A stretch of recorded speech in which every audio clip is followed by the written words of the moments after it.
Sorry, my puppy is he was stepping on my cord, so Oh, I okay. had to grab him. No problem. Puppy is a good example of a phase sort. Dude, I was just thinking that. Hey, welcome back to another episode of Parker's Pensées. I'm your host, Parker Sedecase, and this is a podcast where we explore all the deepest ideas in philosophy, theology, nature, and life. I really love thinking about cool stuff, so come think with me. Today's episode is going to be a really challenging one for me, but I picked it because I need to learn this stuff. So we're going to be talking about sortals. If you don't know what those are, stay tuned. You're going to learn all about sortals. You're going to be an expert after this. So yeah, that's going to be great. I have with me Dr. Justin Mooney, and he just finished up at UMass teaching philosophy there. And I think there's a big announcement coming, not on this channel, but you guys can look forward to that where he's at. He is a hippo enthusiast as well, as you will all see.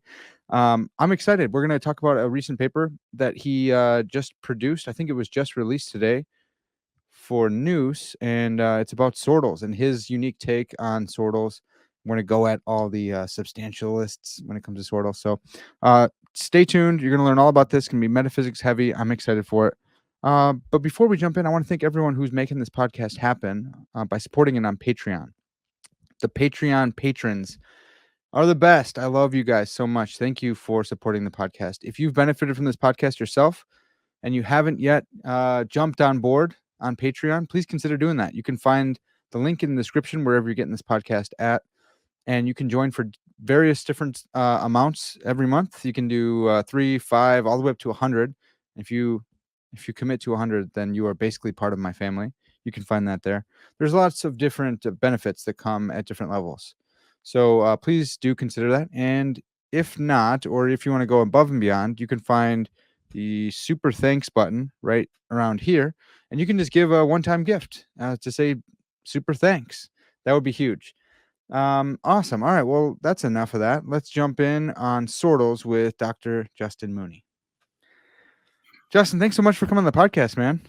Yeah, thanks for having me. I'm excited. Should be fun conversation. Yeah. I've been wanting to do this for a while, and I saw your you post about this paper on sortals, and I was like, okay, I hear people talk about sortals. I have a very loose grasp on it of what they mean, and so I need to like force myself in on it. So I'm really excited, and I was gonna bring up how you talk about hippos all the time in your class, and I was gonna kind of razz you about that, but then I see you show up with the most hippos I've ever seen in my life. So you beat me to it there. What's with the hippos for the audience? Yeah, I just love hippos. They're my favorite animal, and I Okay. love animals in general. So I really love hippos. But That's yeah, when I teach all of my classes, I do daily hippo facts, mm, one each class session at the beginning. okay. It's one of the things that students like the best about my classes. Oh, that's right. Yeah, they were saying that on your teacher reviews. Yeah. So good. Well, Justin, I hate to put you on the spot here, man, but do you have a hippo fact for us today? Sure, yeah. One of my favorites is that hippos secrete this sweat-like substance Okay. that has like 4 or 5 different functions. It works as sunblock, Okay. insect repellent, antibacterial, air conditioning, skin moisturizer, and the coolest thing is it's pink. So they Oh, basically have pink sweat. what? That's crazy. Yeah. Wow. Okay. I know there's some frogs that have like the sunscreen type of stuff, but I did not know that about hippos. That is a good hippo fact, man. Yeah, Awesome. yeah. Thank you for that. Yeah, you like Well, frogs, don't you? I love frogs. I love turtles. That's my jam. I Yeah. love dogs. Yeah, animals are awesome. I love animals. What is your favorite species of frog? Oh man, there's so many really cool ones, but I think probably giant African bullfrogs. That's what I have. Same. Dude, Those are let's my go. favorite species of frog as well. That's crazy. Oh, holy cow. They're Uh, like the hippo of frogs they 'cause they're so fat. they are. They are. They're African animals are really cool. You know, like just Yeah. there's something about them, and they're all like crazy. You know, I mean, hippos. They got those nasty teeth and everything. I heard they're responsible for more deaths than crocodiles. Is that Yeah. you're the guy to ask on that? That's true. Yes, that's true. Okay. Wow. Yes. They Wow. also sometimes bite crocodiles in half, apparently. Jeez. At least one of my books as a kid, one of my hippo books Yeah. told me that. So if that's a reliable source. Yeah, right. Well, so the giant African bullfrogs, they got these nasty two, I don't know, odontoids or something. Two like they look like teeth, and then they got a bunch of little cat teeth on top, and they are nasty, man. You don't want to get bit by them. But yeah, I actually have 3 of them right now. So that's Oh, awesome. yeah, I have. Man, a lot of people don't know this, but I'll just plug my other YouTube channel. I have another YouTube channel all about frogs and turtles. Did you know that, Justin? I think, yeah, I haven't Okay. checked it out, but I Yeah, had yeah. heard from somebody. My whole goal with this one is to try and beat that channel because that channel I have a video that got 48 million views and Oh, really? I'm like I put in so much work into this and I don't do anything with that and everyone watches that stuff. But anyways, getting back to the philosophy that everyone's here for, the 48 million people who are going to watch this one. Yeah, we're going to be talking about your paper, Criteria of Identity Without Sortals. Just real quick though, I was interested in finding out how did you get into philosophy at all? How did you want to become a professional philosopher? Yeah, it was sort of a weird, circuitous path because it definitely wasn't my original plan. Hmm. In fact, my undergraduate degree was basically in kids' book illustration. So What? it That's was cool. definitely a shift.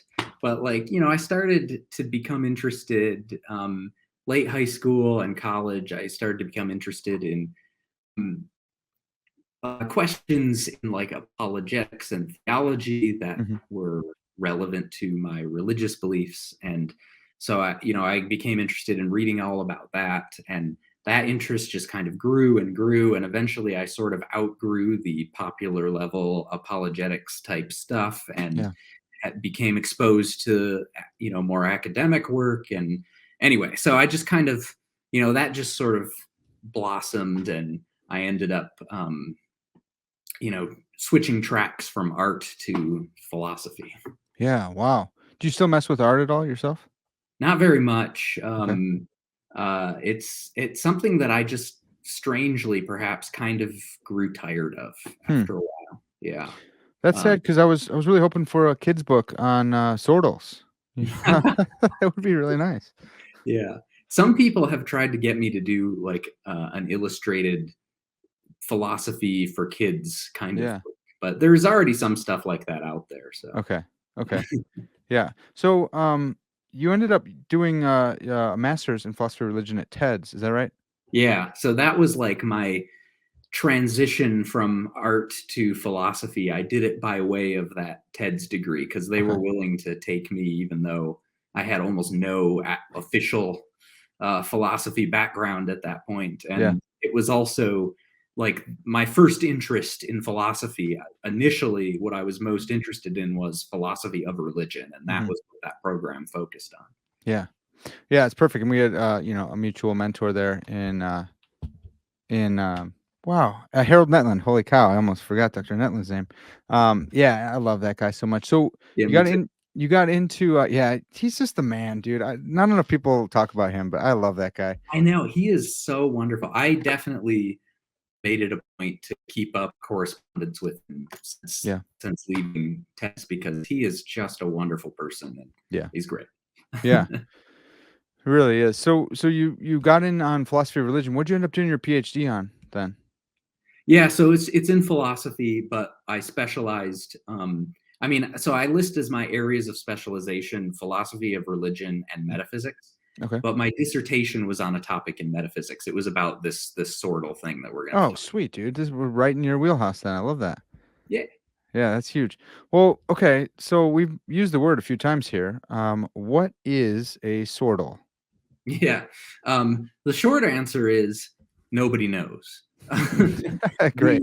the but here's a more helpful and also maybe not too long of an answer. So when you think about like all the different objects there are in the world, they come in different sorts, right? There Mhm. are lots of different sorts of things. There are hippos and books and trees and cars, right? So sortals correspond to the different sorts of things. Mm, Now, some philosophers like to talk about sortal terms, and so these would be terms like the word hippo, yeah. right, or the word tree or whatever, right? And some philosophers like to talk about sortal concepts, so Mm, like the concept of a hippo or the concept of a car, and especially like if you look in like the 70s and 80s. a lot of the literature on sortals and things where sortals were relevant was in terms of concepts and sortal concepts and sortal terms. Right around that conceptual turn in language and philosophy type stuff too. That would Right. make And sense. so, I mean, nowadays, actually, I'll just say the way I like to think about it is I prefer to think in terms of sortal properties, Sure. because I'm interested in the world and not as much our, like, linguistic descriptions of the world or the way that we conceptualize it. I mean, all of that is interesting as well, but Yeah. where I'm focused on is the world itself, Yeah. what's actually out there, the properties that objects have, and so forth. So I like to focus on sortal properties, and these would be properties like being a hippo, being a tree, being a book, etc. Okay. Yeah. Okay. I imagine there's probably still like the anti-realists would not want to use properties, right? Is that still a beef in metaphysics that some people are saying, look, I don't talk about sortal properties, let's talk about sortal Oh, sure. concepts. Yeah. Yeah. Okay. So some people are anti-realist about properties, and so Yeah, right. yes, they would presumably not want to talk about sortal properties. Okay. Yeah, that's Okay. definitely uh, a position that's out there. Okay. And I think that most of what I say in my dissertation and in this paper that we're talking about could be like translated into nominalist friendly Oh, okay. language. Yeah. Um, I haven't actually tried that, but I Let them think do that, that. Those yeah, yeah, nominalists. exactly. Yeah. You want to try to get rid of properties, you do the work. Yeah, you that's right. know? Yeah. Yeah, but I don't think that anything I say like really seriously depends on there being properties. It's just that I think there are properties, and it's easier to say a lot of it, if you just speak as though there are, and so that's what I do. Okay. Yeah, that helps. So yeah, so we have different terms, different concepts, but we're going to prefer properties. When I checked the SCP entry on this, they said there's at least three things that people are doing with sortals. Sortals tell us about the essence of a thing. So sortals can tell us how to count things, and then sortals tells tell us how when something continues to exist or when it like stops existing. Mhm. Does that sound right? Would you agree with that? That's one way of carving it up. Yeah. Also, there's a paper by Fred Feldman from the 70s where he lays out three different approaches to trying to characterize what exactly is a sortal, Hmm. and argues that none of them are equivalent. And this Okay. is why I said initially the short answer is nobody knows what a sortal is. Yeah. And that's because there are all these different ways of characterizing sortals, and Yeah. arguably they're not the same. They're not equivalent to each other. Mm. So, yeah, some of the ways of characterizing them are like the ones that you just listed. The counting one is pretty common. And the idea there is like, well, a sortal is something by which you can count objects. So, like, I can count hippos, I Yeah. can't count greenness. So, Hmm. being a hippo is a sortal property, whereas being green is not a sortal property. That's the idea Uh, behind the counting approach, roughly. oh, okay. So what if someone said like I can count green things? Yeah, Like it, exactly. oh, So so you got to add the thing. this is one of the problems that I think the counting approach has. Okay.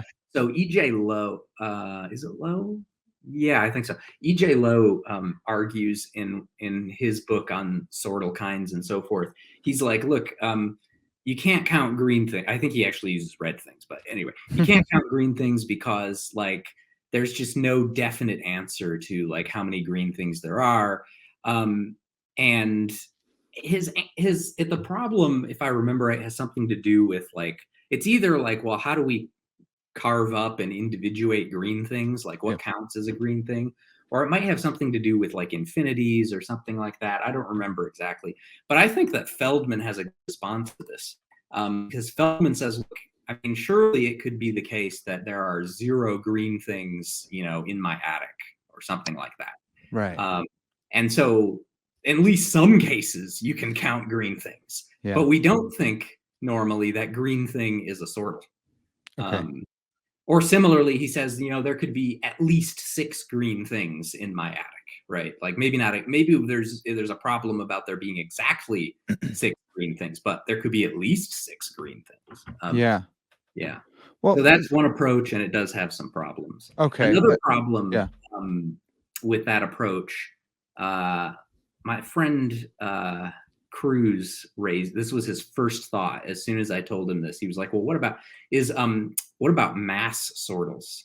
So Hmm. there are sortals that correspond to individual objects like hippos and trees, but then there are also like mass term sortals like gold and water and dirt and Yeah. whatever else, right? Yeah. Matter, metal. And we don't normally think that those things are countable. That's why we distinguish between mass nouns and count nouns. Hmm. Yeah. Yeah. Between mass nouns and count nouns. So, like, what if you had the whole lineup of in my safe? I've got. I don't want to say this because then someone will come and rob me and think I have this. In someone else's safe, there's a bunch of gold. There's gold jewelry and gold rings, maybe gold bars. They're not all jewelry, but they're all gold. Couldn't you ask like how many gold things are there? Yeah, you could. But gold things and gold are not the Ah, yeah, same, yeah, yeah, or yeah, at least arguably, right? yeah, Like you might think, well, gold things are made of gold, yeah, but then the gold that they're made of is different than the gold things that they make. yeah, yeah, yeah. Yeah. Yeah, that's good. Okay. I think we're gonna have some fun with that too later. Um, yeah. Oh, this is good. Okay, so I mean, maybe I should say this. So yeah, yeah, there are all these different approaches to like trying to characterize sortals, and they tend to have problems, and they're not all the same. Here's the approach that I like, and it is kind of vague, yeah. and its vagueness sort of protects it from counterexamples. That's good. Yeah, I liked when you can bake that in. Yeah, but so one approach that some people take is like, look, there's an intuitive distinction between telling me what something is and merely telling me what something is like. So if Okay. I tell you that this thing is a hippo, I've told you what it is. If I tell you that it's brown or that it's a brown thing, I mean, I guess you would call that brown. I think I'd call it brown. You might say, well, you haven't really told me what it is. You've just told me something about what it's like. Yeah. So that's like an intuitive distinction, which I don't know how to analyze, but Okay. some people say that's the difference between sortals and non-sortals. It's, does it tell you what it is or just what it's like? And the Yeah. sortals are the ones that tell you what it is. That's the approach I like. So does that when you say it tells you what it is that picking out its essence or So some people think so. So some people want to say, yeah, when you tell me what something is, what you're doing is telling me like what its Aristotelian kind essence is, yeah, or you're telling me what its like natural kind property is, or something right. like that. And then sometimes they will allow like in addition to that, like what are called restrictions of kind properties or kind essences. So that something like being a child, which is not an essence, Okay. um, you would treat it as, oh, well, it's a restriction of an essence. It's like being a human plus, being, biologically immature or something like Oh, yeah, yeah, yeah. That makes sense. Sorry, my puppy is he was stepping on my cords. So that. Oh, I okay. had to I Yeah, had to grab him. Um, no problem. Puppy is a good example of a phase sortal, by the way. dude, I was just thinking that. I was and even using your distinction, your phasalism is like, oh man, dude, I can't wait to get in on that. Um, well, maybe we're already here with the Aristotelian kinds. Some people go in for what you call do you call it substantialism? Is that right? Yeah. And that's that a sortal is picking out the Aristotelian kind, and you can't lose that sortal without like losing the thing itself. Is that right? Yeah, so it doesn't necessarily, I mean, whether we go Aristotelian or not is another Oh, question. okay. But There's so so think about many. it this way. So substantialism is my name for the view that some sortal properties are phase sortal properties and Yeah. some of them are substance sortal properties. So what are those? Yeah. Well, a phase sortal property is a sortal property that an object can instantiate for a temporary phase of its existence. Okay. And so, like, being a puppy is a perfect example because when that puppy stops being a puppy, it's not going to stop existing. It's going to continue to exist as like a mature adult dog, right? Yeah. Yeah. Um, and so, being a puppy is a phase sortal. And then a substance sortal property is a sortal property that an object can only instantiate permanently. Okay. And so one example of this, some philosophers think that being a person is a substance sortal property. And so they're going to say that when you started to be a person, that's also when you started to exist, because Yeah. you can't, or you couldn't, be a non-person and then become a person. And then they're also going to say, when you stop being a person, at that point, you will stop existing. You will go out of existence, because you can't start out as a person and then become a non-person. Yeah. Person is a substance sortal. So, for example, Lynn Baker holds that view. Oh, okay. Yeah. She's no longer living, but yeah. So, substance sortals. Most philosophers these days who have a view on this are what I call substantialists. They think that at least some sortal properties are substance sortal properties. Yeah. At least some. So if you go in for, well, let me just clarify. So puppy is a phase sortal because it's not picking out the essence of the dog, but dog would be a substantial. Is that does Um, this? so the essence thing is kind of, it's a related issue, but it's Okay. kind of a separate issue, Okay. because so there's this view called sortal essentialism Hmm. that says that ordinary objects all belong to certain sortal kinds essentially. And so, for example, I think that Lynn Baker would probably say this.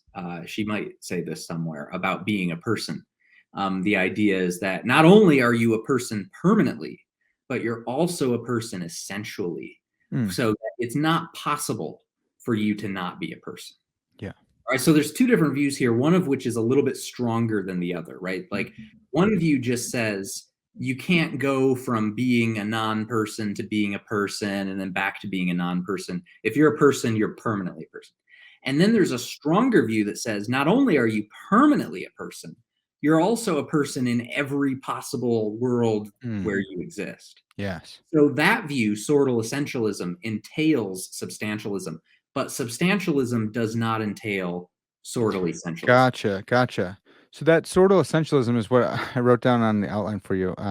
Oh yeah. Transworld sortals, because Oh, I was that's thinking really about, good. Yeah, yeah. yeah, because like this, if you go in for sortal essentialism, then the sortal person can pick out my essence, and that will pick me out across possible worlds, such that like you don't get to a possible world and see Parker the cockroach, who's Uh-huh. not a person. Is that right?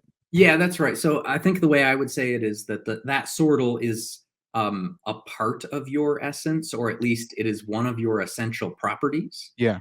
It's not going to be uh, the whole of your essence, right? It can't exhaust your essence, because um, obviously you're not the only person who has the property of being a person, right? Or you're not Right. the only thing that has Right. the Right. property Right. of being a person. So it doesn't like succeed in picking you out, from everything else that exists, Yeah. even in the actual world, much less across possible worlds. But Yeah. it does do what you said, in that if you have being a person as an essential property, then across all possible worlds, the only worlds you exist in are worlds where you are a person. Yeah. And so there's no world where we're going to find a cockroach and say, "Oh, that's Parker." Yeah. That's good to know. If you go in for that, I guess, do you go in for sortal essentialism? I know it's No, maybe I periphery. reject sortal essentialism. So since sortal essentialism entails substantialism, and I reject substantialism, I Yeah. also have to reject sortal essentialism. And someone's a substantialist if they have at least one substantial list reading of a sortal. Yeah, if they think at least one sortal is a substance sortal. So you don't think there's At any least, substance sortals. sorry, what? So you don't go in for any substance sortals. Yeah, and I Yeah. guess I should say this is a little bit rough, and it Sure. depends a little bit on exactly what counts as a substance sortal. Okay. On my very, in some ways, kind of generous account, where it's just any sortal property that must be instantiated permanently, there are going to be some kind of trivial exceptions. Like, for example, I think numbers are permanently and essentially numbers, and Nice. God is permanently and essentially a divine being, and things like that, right? So I think there are some things that will technically count as substance sortal properties in my sense. Okay. Mostly like necessarily existing things. Yeah. And then also like you can, again, depending on how generous we are here about what counts as a substance sortal property, you can rig up cases like, what about being a permanent hippo? Where the property of being a permanent hippo is the property of being a hippo at every time at which you exist, right? Yeah. Like, okay, so technically that might count substance sortal, at least on my way of spelling out substance sortal. So, but barring those kinds of technicalities, right? Okay. Certainly like ordinary sortal properties, like being a hippo or a tree or a car, right? I want to say none of those are substance sortal. Interesting. Okay. So is it possible for a hippo to become a person?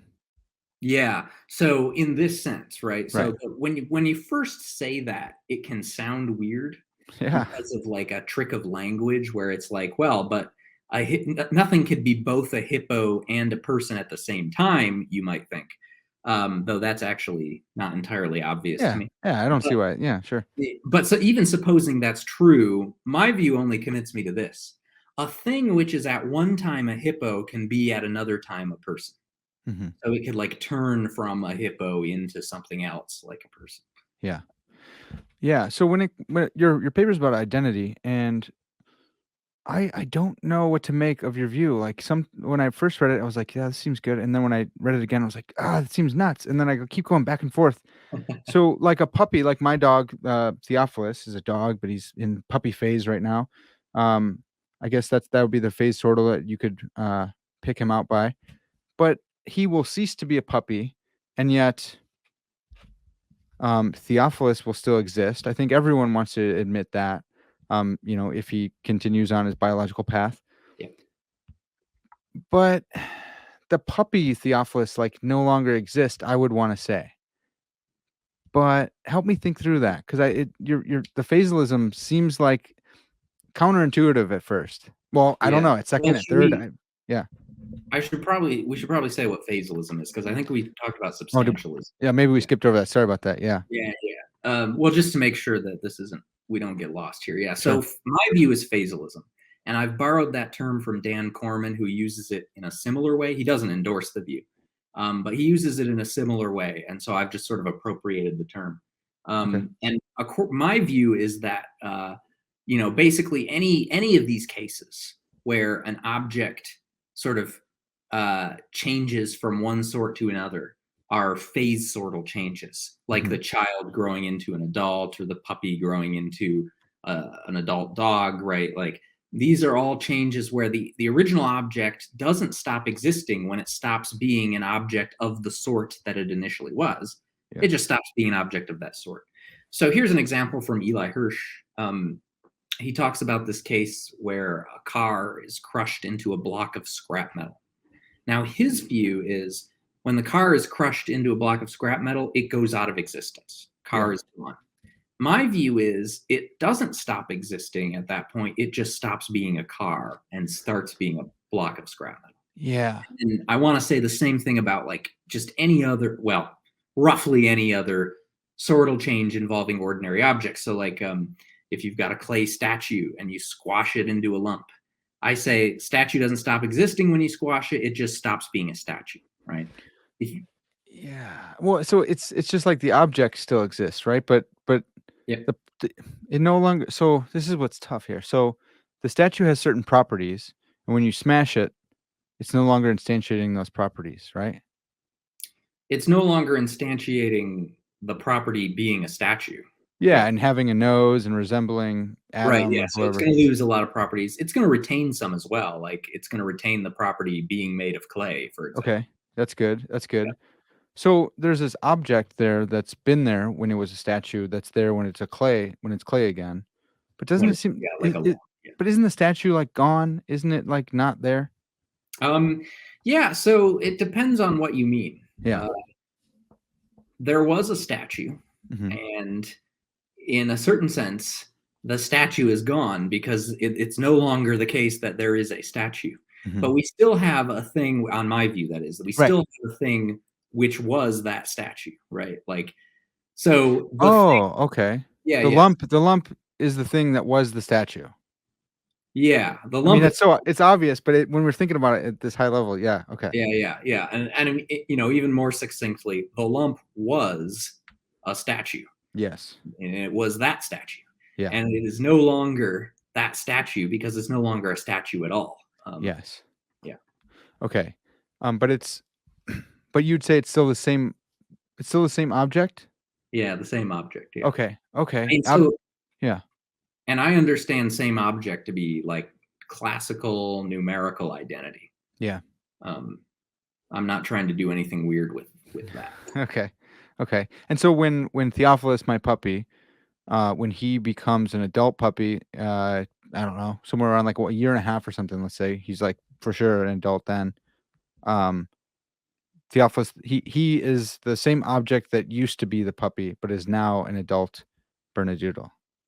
Yep, that's right. Okay. Okay. Yeah. So, I mean, yeah, that's when I read through, I got to this point again, but then I thought, well, there's all these people who disagree, and most of the metaphysicians studying sortals, you say, are going for this term substantialism that you coined, I think. So, what would a substantialist say to that? Why would they not go in for this phasalism here? Yeah. Okay. So, um, there are a couple of things I think that motivate substantialism. One that I hear from some people is that it's just this idea, this intuition Mm, that in some of these cases of sortal changes, an object is created or destroyed. yeah. And I think that intuition is stronger in some cases than others. I do have that intuition to some extent. Like in the case of the statue and the clay, it definitely sounds right to say, oh, when the artist molds the lump into a statue, the artist has made a statue. Um, or more particularly, you could, give the statue a name, call it Bob, and you say the artist has made Bob. Yeah. And so that makes it sound like, okay, a new object has come into existence here. And then you might think similarly when you squash it, you might think, it seems like, it's not just that something stopped being a statue, it's that something stopped existing, you Mm, might think. So if mhm. you have those kinds of intuitions, I think that tends to motivate substantialism. And then another thing that seems to motivate substantialism is this idea that sortals have an important role to play in criteria of identity for Yeah. ordinary objects. And that's what the paper was about, right? Yeah. So it's definitely very traditional to suppose that substance sortals are involved in criteria of identity for ordinary objects. And Eli Hirsch has actually argued that you need substance sortals in criteria of identity in order for those criteria to handle even very mundane cases of persistence. So what I'm up to in that paper is basically a defensive move, trying to say we actually don't need substance sortals in order to get good criteria of identity. Yeah. I mean, one thing I don't do in that paper is I don't actually try to argue that phasalism is true in that Right. paper. I've got another paper in progress Oh, that's sweet. relevant to that. But in this one, I'm mostly just trying to say this defensive thing, like, look, the substantialist doesn't have any advantages here when it Yeah. comes to criteria of identity. Yeah. Yeah. I caught that. I like that. I didn't know that about this other paper coming forth, which is a little spicier. I like that. Um, well, do you distinguish? Is this just in the realm of like objects? Would you distinguish between like objects and subjects, and like for us, we're, as a subject, maybe because the substance dualists, of which I count myself, though I,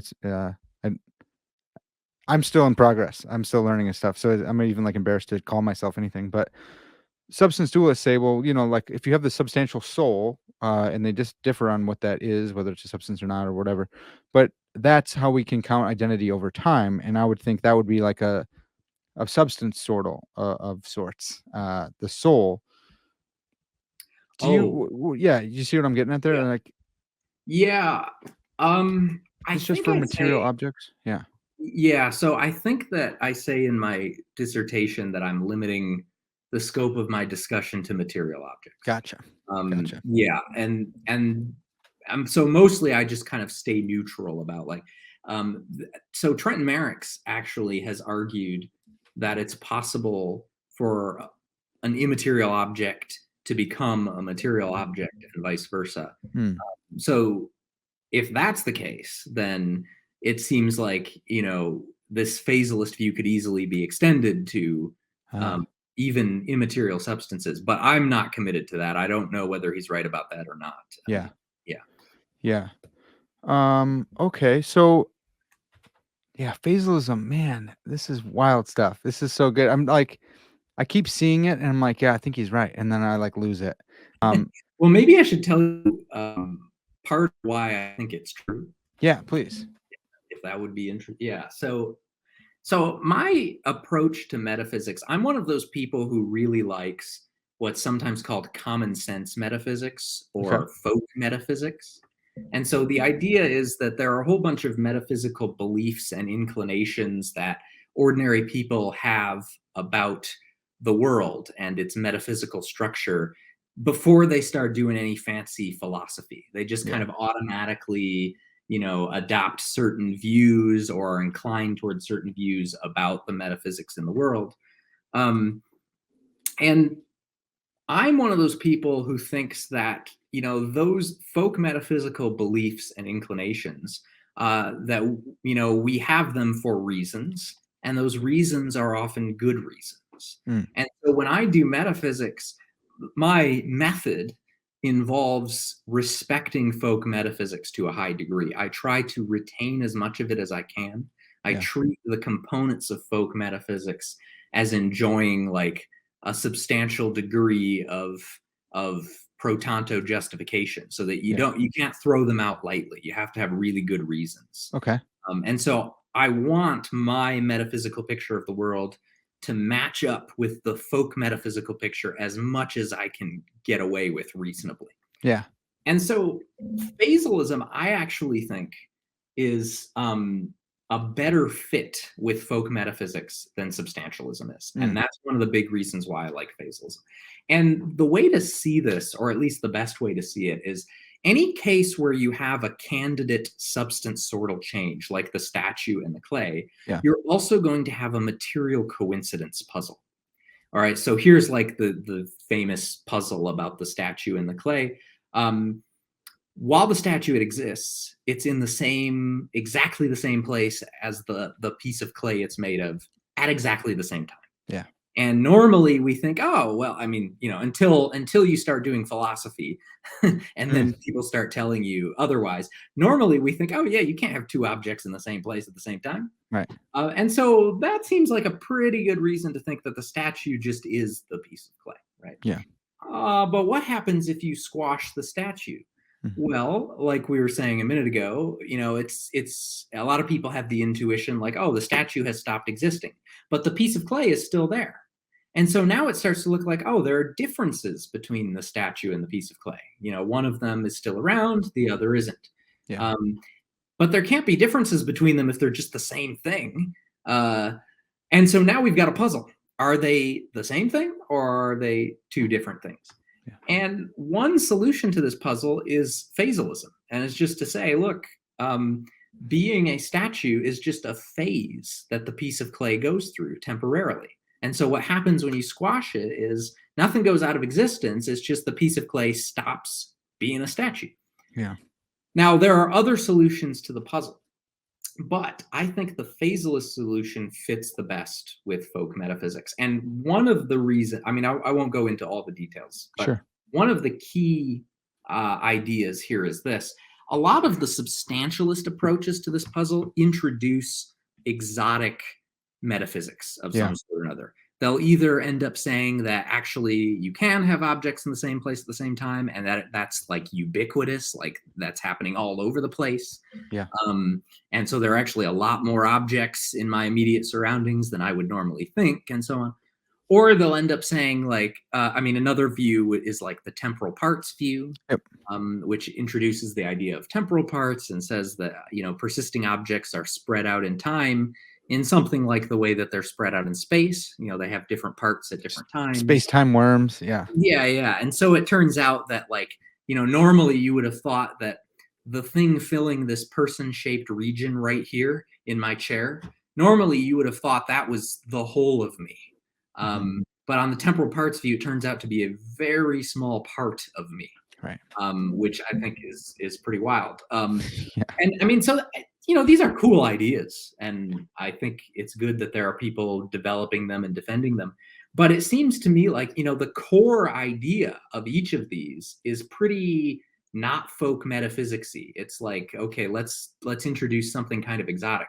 Whereas Yeah. the core idea of the phasalist approach is the notion of a phase sortal change, which is present in folk metaphysics, because pretty much everybody thinks that like child to adult is a phase sortal change, right? Or that puppy to adult dog. And so we're not bringing in exotic metaphysics to solve the problem. We're bringing in something that's already present in folk metaphysics. Yeah. That's really helpful. So in the clay in the clay analogy, the clay is going through different phases, and so you can pick out a phase sortal to say statue or just lump. When it comes to child and adult, what are we picking out? What's the higher? What's the clay in that analogy or in that example? Oh, a human being, I would say. Human. Okay. Yeah. Okay. So you're That's you're asking, if I understand right, well, what is the more general sortal yeah. that is instantiated by the object that changes from being this kind to this kind? Like, what's the Right. sortal that keeps throughout the entire process? And Which would be the object, right? Isn't that the yeah, so I was gonna say, like, in the case of the child, you can say human being, but I actually don't think that there has to be a sortal that is retained throughout an object's entire life, whoa, unless it's just like object, if you count that as a sortal. whoa? So wow. What about so that brings up identity, right? Like if it doesn't retain any sortals from point from T1 to Tn, which is like the end of its existence, what? Like how is it the same thing? Yeah. So let's work with an example. Okay. So let's go to the statue again, and let's say the statue is squashed, and now we've got just a piece of clay. Yeah. And now let's suppose we take a tiny bit of that piece of clay and remove it, throw it out, and replace it with a bit of wax. Yes. We do the same thing the next day and the next day, and then eventually, after a long time, we have a lump of wax instead of a lump of clay. Hmm. I want to say that's the same object. It is now turned from a piece of clay to a piece of wax, right? And so now your question is, like, what is it? Is your question, well, what is it in virtue of which this is the same object? Yeah. Yeah. Okay. So there's Is it a like few things. causal history or Yeah. Well, not on my view. I mean, maybe one could say that, but okay. there's a few things to say here. So, I'm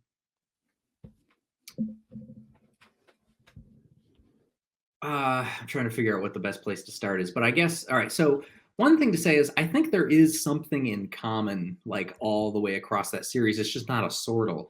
I endorse this view on which objects are what David Armstrong calls thin particulars. Yeah. Okay. Sure. Okay, so I think that objects are not just bundles of properties, they're the things that have properties. And so those are Armstrong's thin particulars. And so I think that what's going on here is there's a thin particular, which is initially a statue, and then it's just a piece of clay, and then later it's a piece of wax. So there is at least that thing which is in common throughout the entire process, right? Okay. Now, there's a What? further question here. It's like, Yeah. well, but what are the criteria of identity for thin particulars? And that's the question that this newspaper answers, where I give my phasalist criterion of identity. I say, okay, you want a criterion of identity for phasalism? Here it is. It's the change minimizing criterion. And Mm, the rough idea of that criterion, it's very similar to Robert Nozick's closest continuer theory, but okay. it's actually a little bit more indebted to Eli Hirsch talks about a change minimizing criterion. He doesn't endorse it, but he talks about it in some of his work. And the rough idea of the change minimizing criterion is this. So following certain other authors, I like to think about identity over time for objects as being like a matter of like, okay, there are a bunch of these different momentary states of objects Hmm. that come in sequences or series. So like my life is made up of a bunch of like momentary states of a human being in a big long series. Yeah, Justin, is there a principled way to like slice up those time slice series, like or do they depend on, maybe now you have this certain haircut and so it's that one's longer, or do you know what I'm saying, Oh or are they yes, all they're all temporally point sized. okay? So Oh, okay, they're all like just instantaneous. Yeah, gotcha, yeah. gotcha. They all have zero temporal duration, Okay, at least on the way that I'm thinking about them. Yeah, sure. I like to call them ordinary object states. Other people use different terms. But yeah, the idea is like you can think of these as, I mean, on my way of thinking about them, they're states of affairs. Okay. Not like temporal parts or stages, because I'm not a four-dimensionalist, but they're states of affairs, like the state of the object at that time, right? And is that a concrete thing or an abstract thing, or maybe So it'll both? be a concrete thing Okay, because it'll be a state of affairs involving a concrete object instantiating certain properties. gotcha. I think those are normally taken to be concrete. It's not like, well, okay. There's actually in the literature two different notions of states of affairs. Yeah, There's that's why I asked. Yeah, because yeah, I there's I like got the deep in notion of, facts. yeah. So some people talk about abstract states of affairs Hmm. that either obtain or don't obtain. And when they obtain their facts, right? Yeah, that's what. Yeah, that at least Or that's one one way. way. Yeah, Yeah. yeah. So yeah. So sorry, I'm thinking of the concrete thing. So Gotcha. if you like talk of abstract states of affairs obtaining or not obtaining, I'm talking about like the obtaining Gotcha. of abstract states of affairs. Okay. Yeah. And so you get like these long sequences of them that make up the careers of objects in the world. Hmm. Um, and what a criterion of identity does is it tells you which sequences of ordinary object states are such that all of those states are states of the same object. Yeah. Okay. And so the criterion I defend is roughly what it says is only the change minimizing sequences of states are such that all of their states are states of the same object. And so Hmm. the idea is like if you follow a series of states up to a certain point and you ask, okay, where does it go next? A change minimizing series is one that says the next state in the series is whichever state at the next moment is most similar to the immediately preceding state. Yeah. So that's the rough idea. Here's an let me try to illustrate this, get a little bit more concrete here. So Yeah. here's a case that Hirsch talks about in his book. Suppose you've got a tree, and now consider like that tree's career is made up of a series of tree states. Hmm. And then the trunk of that tree, its career is made up of a series of trunk states, right? But there's also a series of states that goes like this. It starts with states of the tree, and then at some point, it just arbitrarily shifts to states of the trunk, right? Yeah. That's a possible series of well, it's an actual series of states. And there are infinitely many series like that because, you could jump from tree to trunk at any point. Yeah. But that one shifts from states of one object to states of another because the trunk is not the same object as the tree. It's like a part of the tree instead, Yeah. right? And so one thing you want from a criterion of identity is for it to tell you why, or to give you conditions which say that, oh, that's not a series of states where they're all states of the same object. Right. And hopefully it's not arbitrary too. Yeah. Yeah. So you want the criterion to give you the verdict that, oops, you've just switched from one object to another there. Yeah. And so the way that my criterion does this, or my version of the criterion Hirsch originally introduced, is that it says, well, that series isn't change minimizing because the shift from tree states to trunk states involves a bigger change than just staying with tree states. Yeah. And this is actually that much Hirsch talks about. One thing I do in paper is new and not just something Hirsch has said is I end up saying that when we're talking about which states are more similar to each other, which determines which sequences are change minimizing, I end up giving sortal properties a lot of weight as like, so that, again, very roughly, states of objects of the same sort count as being more alike than states of objects of a different sort. Yeah. And so that helps to ensure, although in this case, I think it's not really necessary, but it helps to ensure that the shift from tree states to trunk states is definitely not a change minimizing shift, because now we've shifted between one sort and another. Yeah. Yeah, that makes sense. So when you're looking at a series and you have this change minimizing criterion, what if the next um, um, what if the next state is like radically different, but it's still the least it still fits the change minimizing criteria because the Yeah. others are so much more extreme. Yeah. So then it's going to have the verdict that the object survives, Okay. provided that there's enough continuity there. So I do have a continuity constraint as well in the Yeah. criterion. And I leave it in the paper really open-ended, like, because there are a lot of different kinds of continuity that some people have thought Oh, are yeah. important for identity over time. And for the purposes of that paper, I didn't need to take a position on like which kinds are important. So I left it open-ended. But Yeah. I do think that there are some continuity constraints on persistence. And so as long as it also doesn't violate the Gotcha. continuity constraints, then it's going to, on my view, be the same object. And so that's why this turns out to be a phasalist criterion, because like, so take the case of the car crushed into a block of scrap metal. At that point, when it gets crushed, we run out of car states that are continuous with the initial states in the series.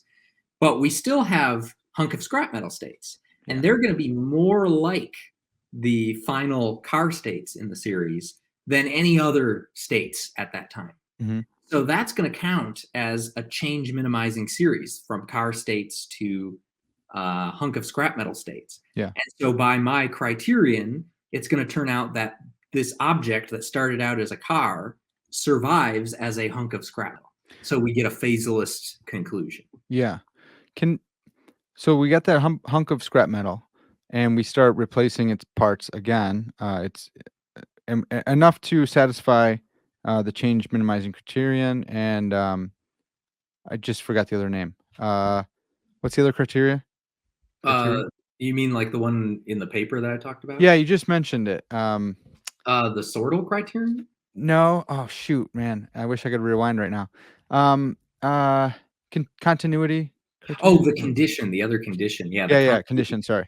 Yeah. Continuity condition. So we're satisfying these. Um, But, like, further down the series, however long it takes, to satisfy the criteria, we get a butterfly at the Yeah. end.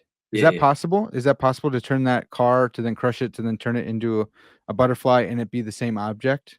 Yeah, so if you imagine like, okay, so we crush the car, and then suppose like, the hunk of scrap metal starts to shrink and it gets smaller and smaller, and then it starts to undergo chemical changes, and then it starts to change shape, and eventually you get a butterfly. Yeah. Yeah, so my view is going to end up saying that the butterfly at the end is classically identical to the car at the beginning. Wow, okay. Yeah. Now, maybe Yeah. I should say, because I mean, a lot of people have intuitions against this sort of thing, and they think, look, that's just too much change. The original object is gone. Right, So right. maybe I should say something about how I deal with that.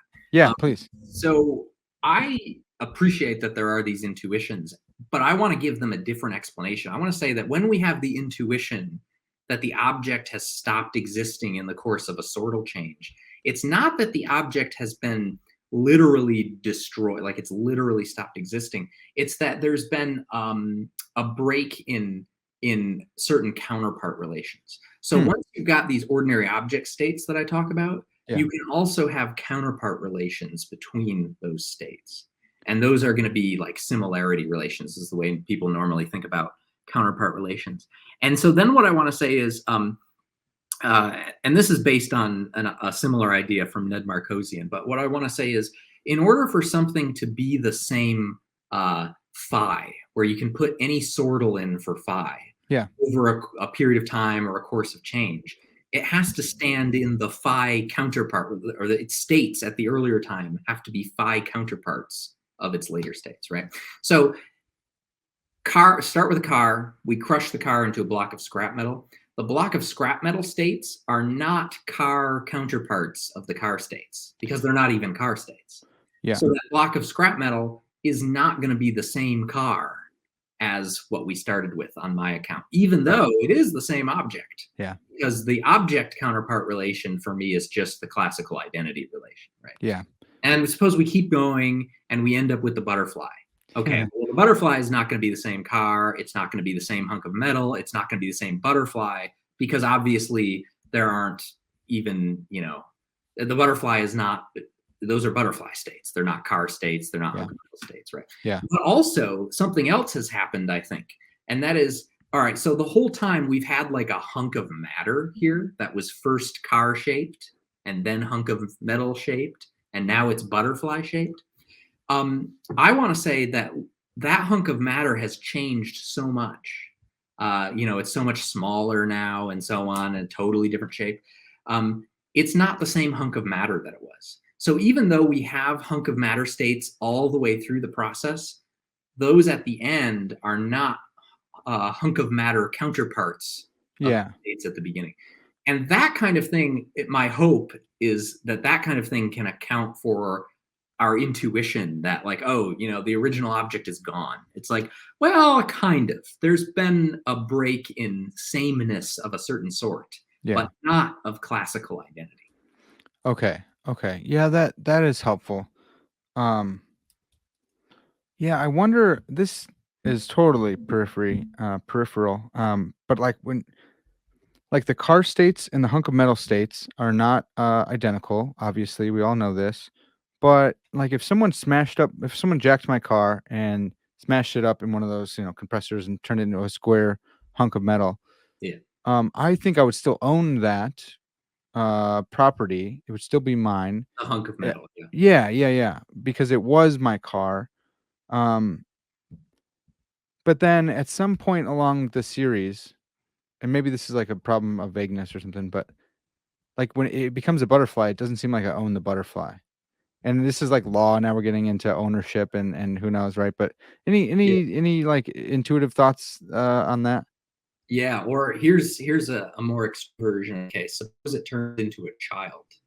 Oh yeah, that's good. Or even just that, actually even better, an adult human being, right? Yeah. You would not want to say, "Oh, I own this human being," right? Like Right. now slavery is suddenly okay, and Right, because he was in the same absolutely series. not.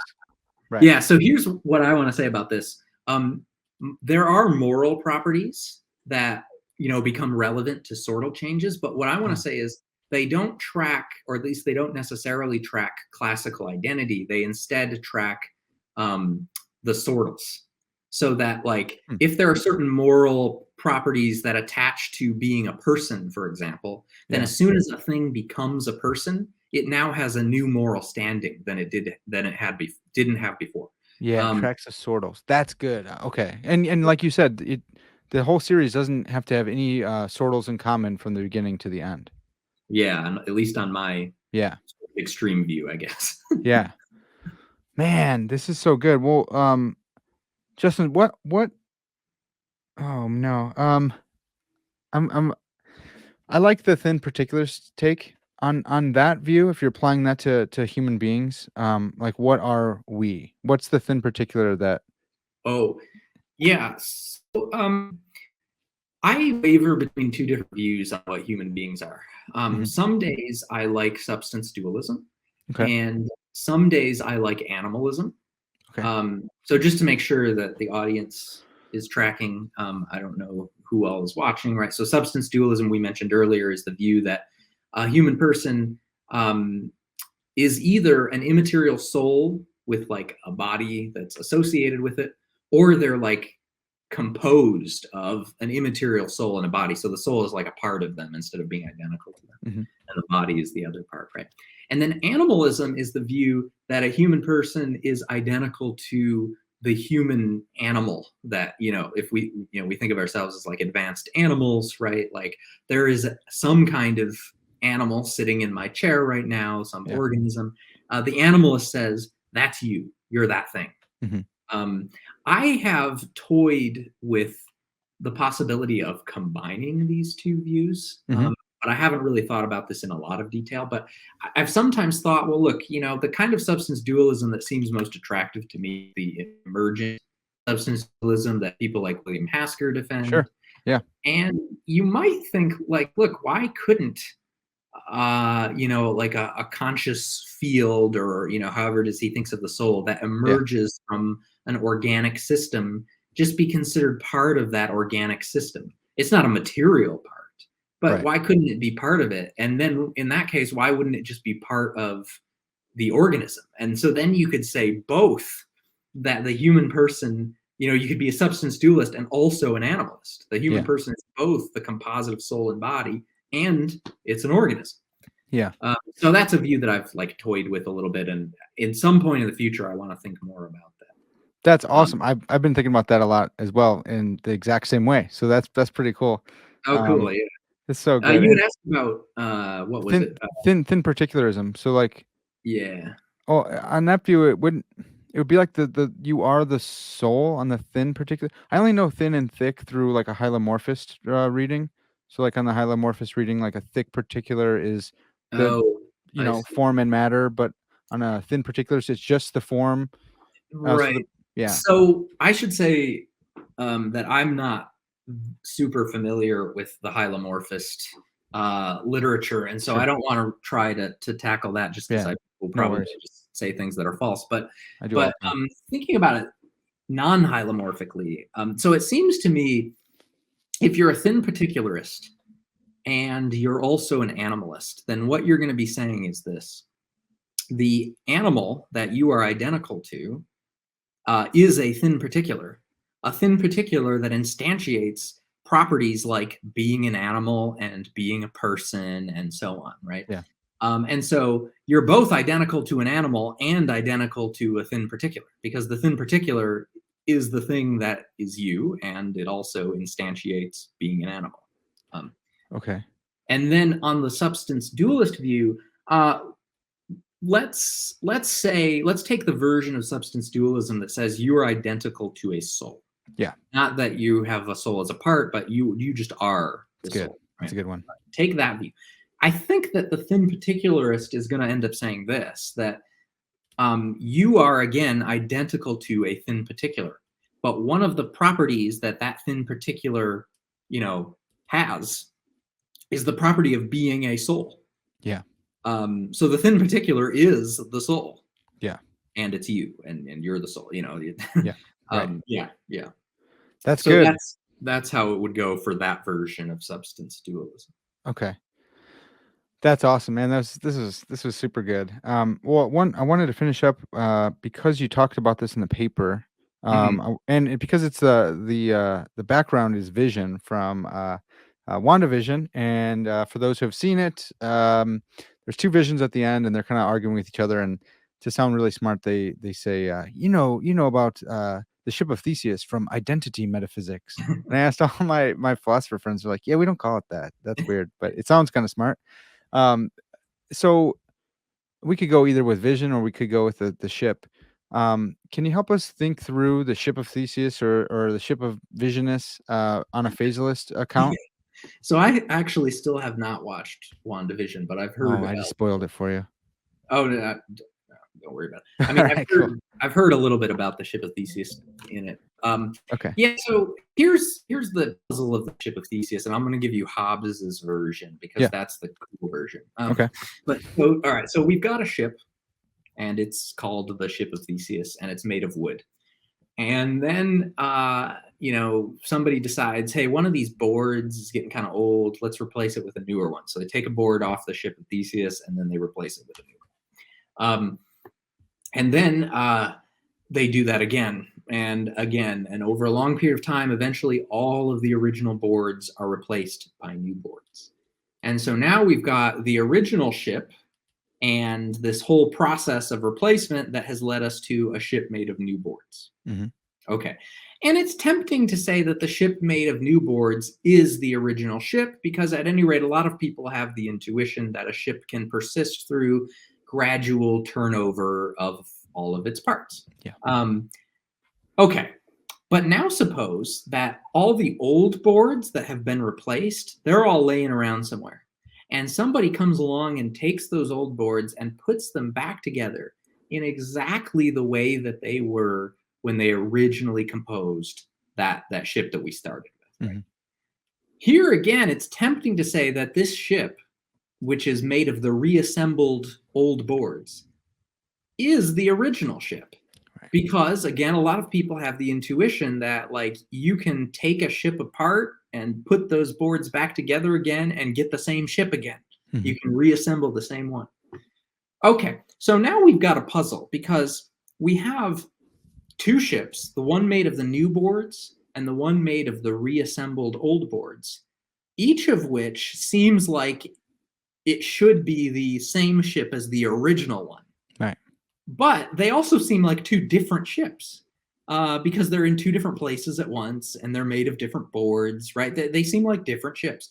And and so it's like, well, how can two ships be one ship? How does that, how can two things be one thing? So we've got a puzzle here, and it's a fission puzzle.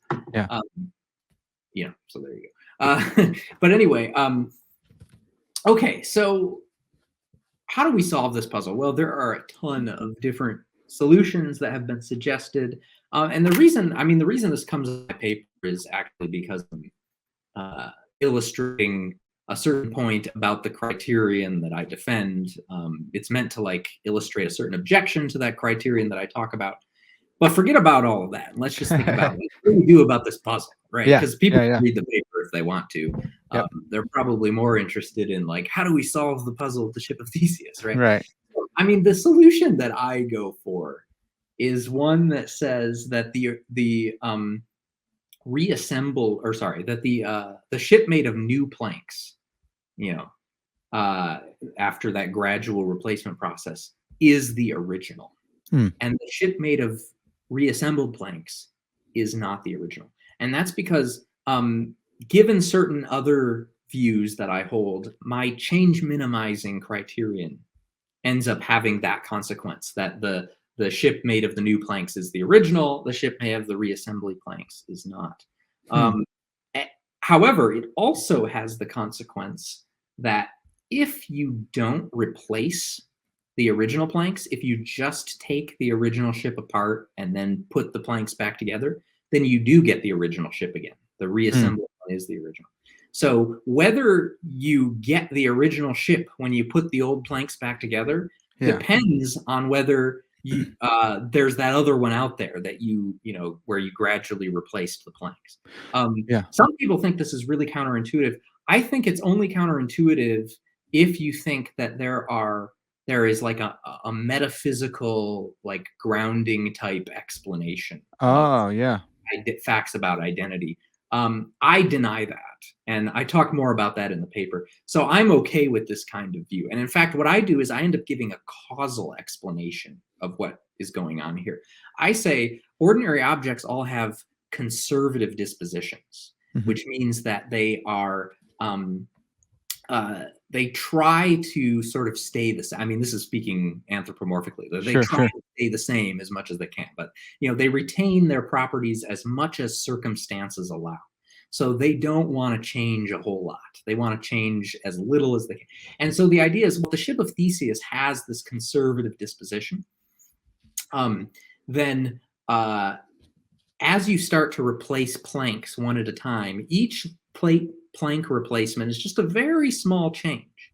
And the only alternative to just persisting through that small change for the ship is to just stop existing altogether, which seems to me like a really big change. Yeah. And so the change, so because the ship has this conservative disposition, it ends up persisting through this process of gradual replacement of the planks.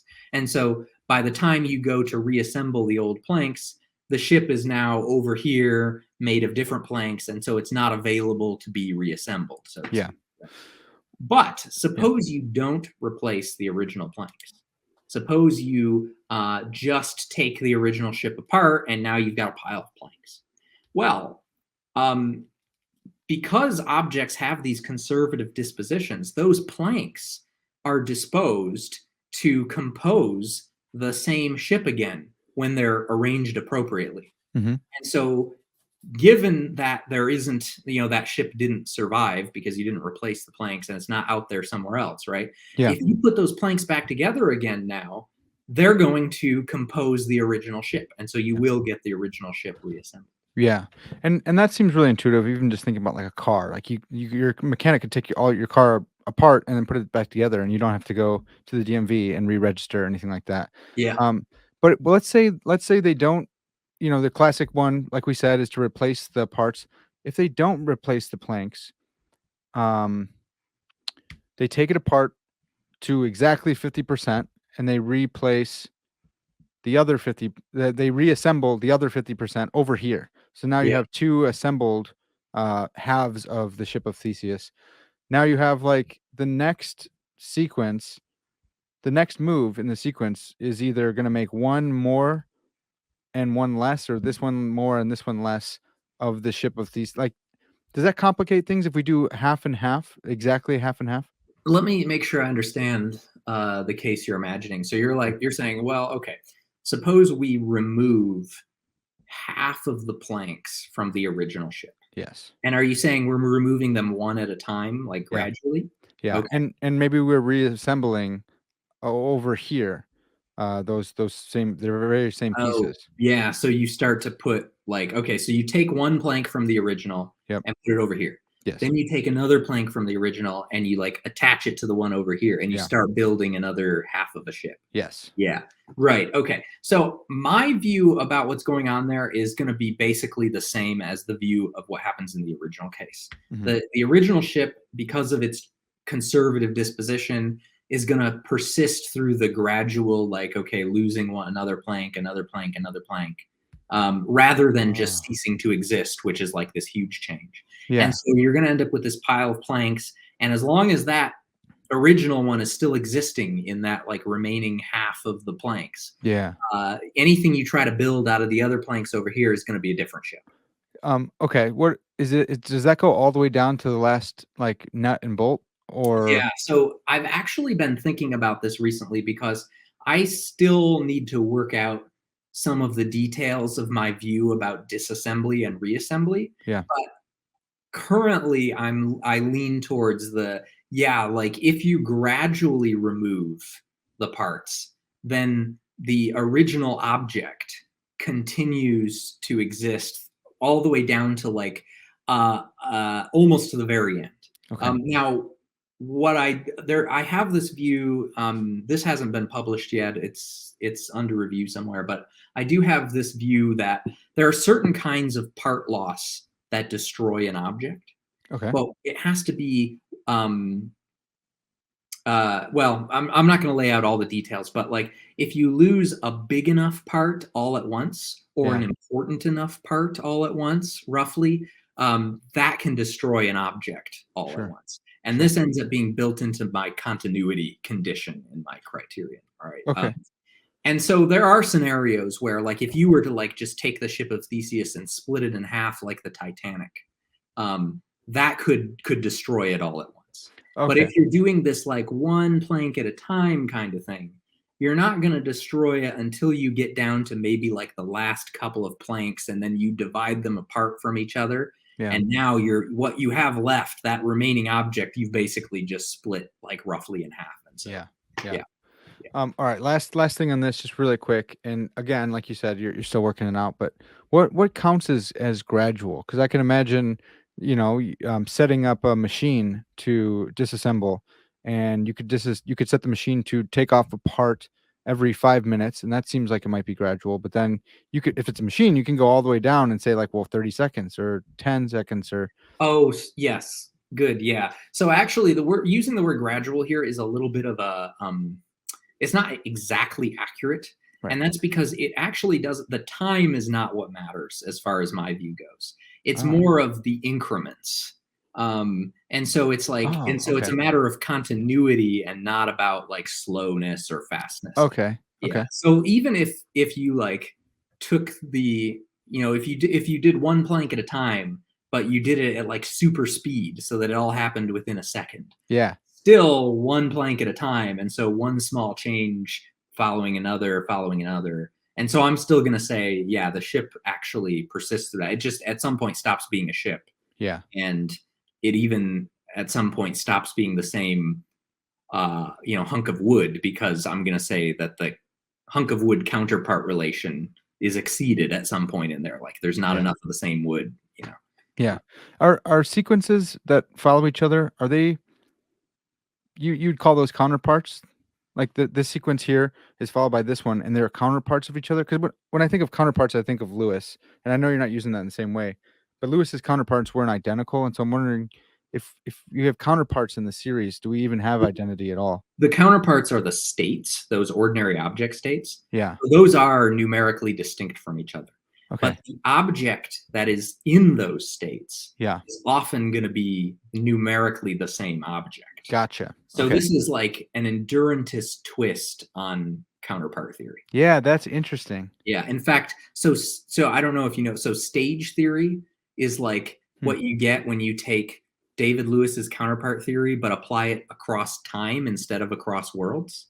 Was it called stage theory? It's called stage theory. Stage Yeah. theory. Okay. And it's been defended by people like Ted Sider and Catherine Hawley. Okay. Yeah, So sure. the idea is like, the way that objects persist over time is you have a bunch of momentary objects that are counterparts of each other. Mhm. So what happens to you, like facts about what's going to happen to you in the future, the truth makers for those kinds of statements, like that you will exist tomorrow, are you have a temporal counterpart tomorrow. There's a Yeah. stage tomorrow that is a counterpart of you.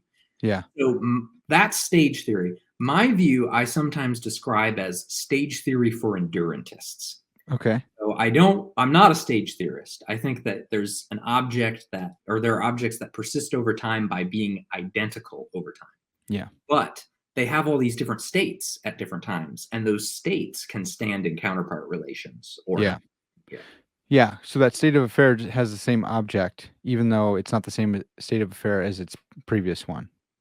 Yes, yes. So you can have multiple states that are all distinct states, Yeah. but states of not the same object, like Great. numerically the same object. That's good. That's interesting. Wow. Well, Justin, this has been so much fun, man. Thanks for like schooling me on this stuff. It's been really, really helpful for me. Just thinking through like sortals and you kind of left me here like thinking like, oh no, like now there's this view that most people don't agree on. But it's good. So I really appreciate all your hard work in this and your paper. Again, that just came out today in news. Is that right? Yeah, that's right. It was just published today, Okay, or the awesome, day man. that we're recording this. I don't know Yeah, when it's right. gonna be released. That's true. That's a good point.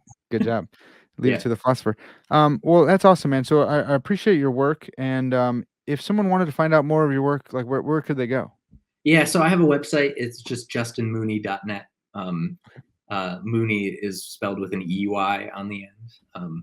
Yeah, and then I've got all of my published work is there Awesome. on the website. Yeah. Okay. Yeah, and I'll leave a link in the description wherever you're getting this podcast at. Well, this has been fun. Hopefully we can get Justin come back on and school me even more and all of us on some metaphysics and philosophy of religion type stuff. But for now, that's going to have to do it. This has been Parker's Pensées, and as always, all glory to God.